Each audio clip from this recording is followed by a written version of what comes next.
Olá, fonoaudiólogo. Hoje nós vamos conversar sobre a escala Gerbasi, que é uma escala de funcionalidade aplicada às alterações de voz do paciente.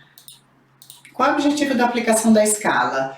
Classificar o grau de disfonia. É uma escala de funcionalidade com um marcador da progressão segura da qualidade vocal, com foco na função da laringe e os possíveis impactos que esta alteração pode dar tanto na deglutição quanto na comunicação, mensurando também a eficácia da terapêutica fonoaudiológica, em que a escala ela é aplicada na primeira avaliação e reaplicada ao longo das terapias como marcador da progressão terapêutica fonoaudiológica.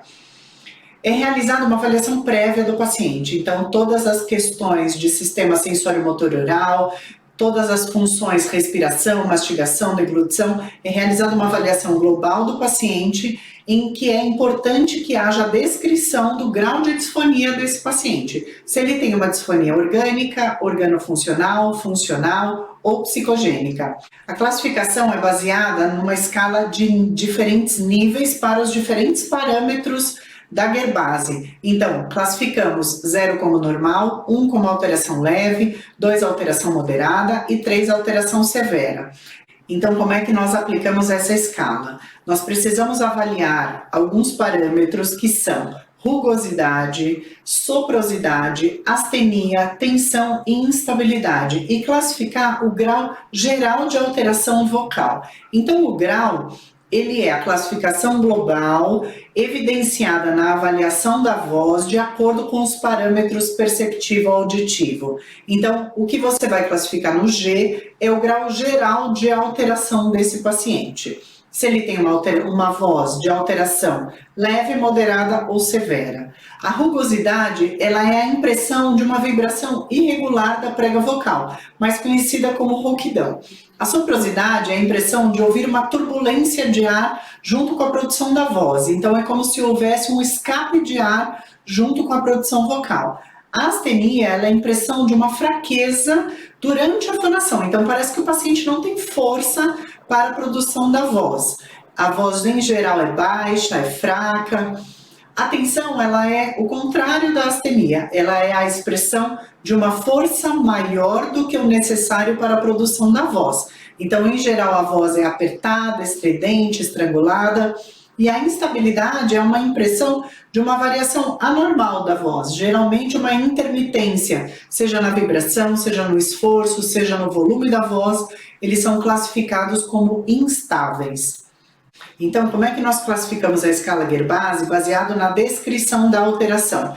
Cada um dos parâmetros, eles devem ser avaliados de forma individual. Então, rugosidade, soprosidade, astenia, tensão e instabilidade devem ser classificados como normal, alteração leve, moderada ou severa. Então, por exemplo, rugosidade, o paciente apresenta uma rugosidade grau 3, uma rugosidade 3, uma instabilidade 2, então o grau geral será compatível com o maior número da alteração, então rugosidade 3, o grau é 3, e todos os outros parâmetros podem ter números diferentes. Vamos a um exemplo de rugosidade.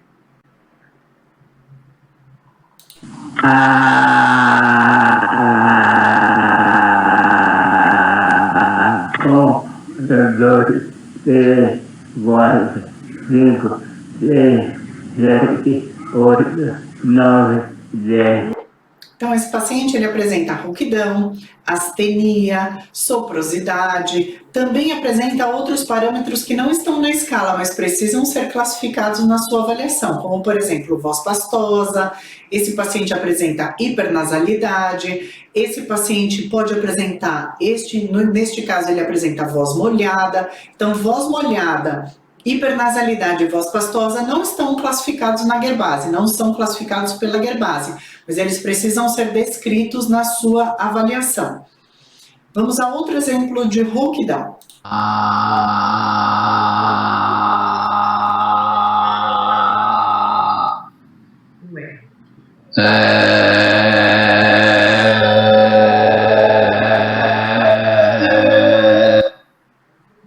Esse é o clássico clássico da rouquidão. Então, ele apresenta essa sujidade na vibração. A vibração, ela tem essa alteração, essa rouquidão, como é classificada por nós. Então, esse paciente apresenta uma alteração de rugosidade que deve ser classificada como R alterado e o grau alterado. E aí você avalia se aparece soprosidade, astenia, tensão ou instabilidade junto. Vamos a um exemplo de soprosidade.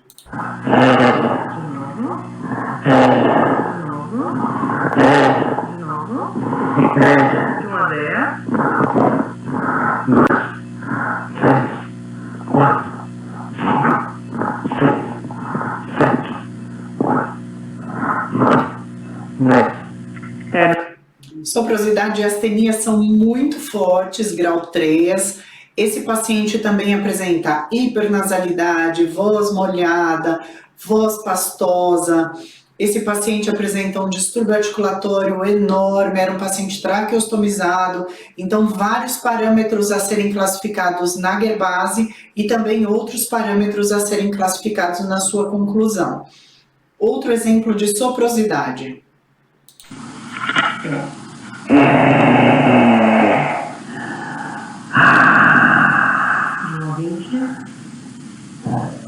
Dois, três, quatro, cinco, seis, sete, oito, nove, 10.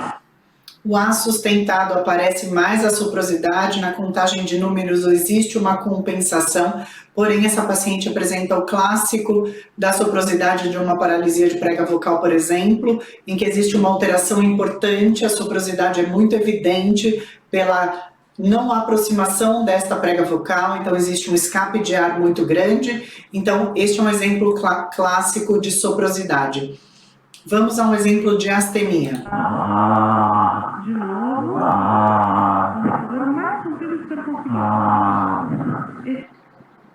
Tempo máximo fonatório curto, falta força na expressão da voz, falta força na vibração, esse paciente não consegue sonorizar, a sonorização é sempre curta, o tempo máximo é curto, então esse é um exemplo clássico de fraqueza, de voz baixa, de dificuldade de produção de voz. Vamos a outro exemplo de astenia.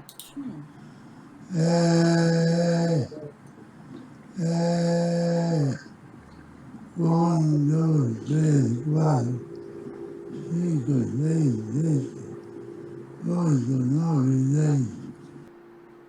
Voz pastosa, hipernasalidade, o paciente tem a astenia evidente, essa fraqueza que não é só uma fraqueza de acordo com a produção da voz, mas é uma fraqueza articular. Você percebe que o paciente que tem astenia, ele não tem só dificuldade de produzir a voz, ele tem dificuldade também de articular. A fraqueza muscular, ela é global.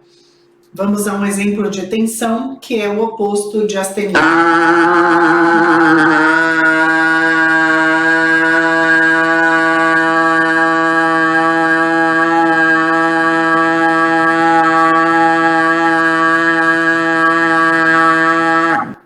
Tempo máximo fonatório longo, expressão de esforço maior na produção da voz, um esforço desnecessário para a produção de um A prolongado. Essa paciente coloca mais esforço do que o necessário, então classificado como tensa, como um esforço exagerado.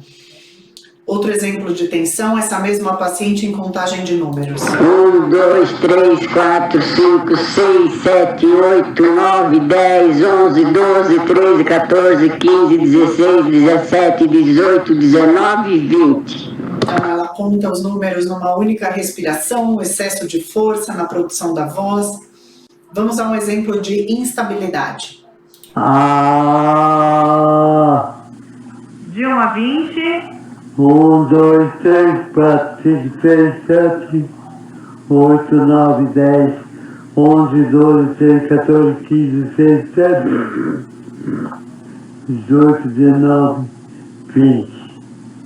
Então, existe uma alteração melódica, uma alteração de volume da voz, o paciente não consegue manter a consistência e a estabilidade na produção da voz, ela fica variando, tem uma quebra no meio da produção da voz, então existe toda uma alteração junto com a produção dessa voz, a tentativa de contar os números de 1 a 20. Vamos a outro exemplo de instabilidade.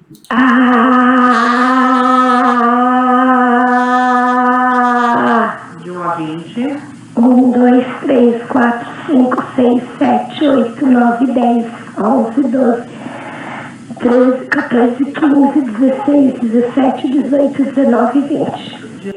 Então, a intermitência na vibração da voz, ela fica quebrando ao longo da produção, da sonorização, vai melhor na contagem de números, mas no A prolongado existe essa evidência da quebra da sonoridade.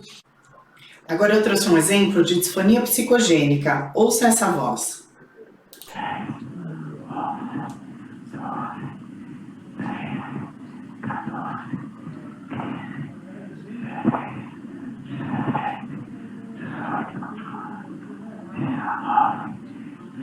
Uma voz cochichada. Agora eu vou mexer no pescoço, você vai fazer um E sonorizando igual o meu. Tá bom? Vamos lá.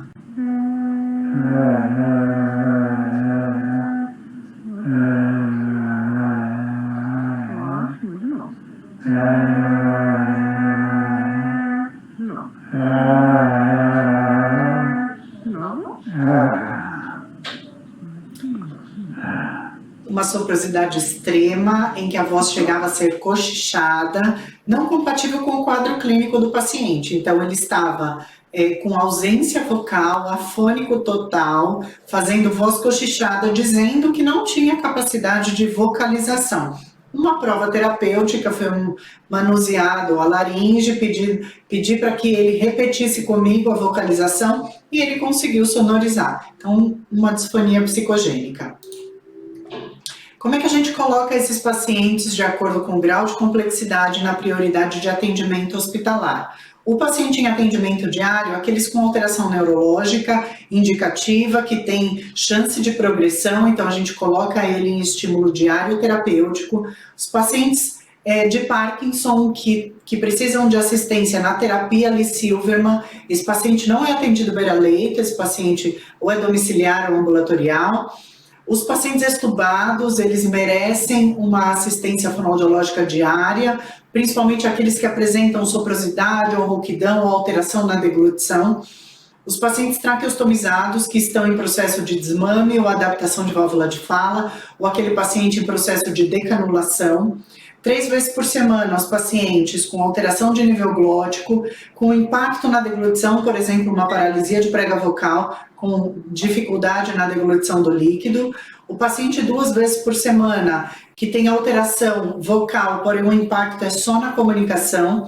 O paciente 1 vez por semana com alteração na comunicação, mas com impacto leve. E os pacientes que a gente encaminha para o ambulatório são os pacientes com paralisia facial, que não trazem impacto na deglutição, e os pacientes com alteração de fala e linguagem. É importante que a reavaliação e a reclassificação do paciente seja a cada sessão em que você aplica a escala Gerbasi e você vai reavaliando a escala ao longo das suas terapias. Então, aplica na primeira avaliação e cada sessão você aplica novamente para entender se os graus os parâmetros, de acordo com os graus que você classificou, eles foram alterados, eles melhoraram, eles estão estagnados, por qual motivo, mudando até o objetivo terapêutico, para que a gente consiga fazer a evolução da escala de acordo com a capacidade do paciente naquele momento. O processo de avaliação precisa ser dinâmico, para que você faça uma avaliação e uma reabordagem, uma reavaliação a cada sessão do paciente, porque o paciente pode evoluir ou involuir, e a involução pode ser também um sinal de piora do quadro clínico dele. Então é importante esse nosso olhar para que a gente possa discutir com a equipe multidisciplinar uma possível não evolução ou uma involução do paciente pode ser sinal de que ele também evoluiu clinicamente. Agora você já está preparado para a aplicação da escala Gerbasi. Qualquer dúvida, coloque aqui nos comentários, a gente pode conversar sobre as dúvidas da aplicação da escala e eu desejo que você tenha uma terapêutica e uma avaliação completa desses pacientes que merecem a sua assistência. Até o próximo vídeo.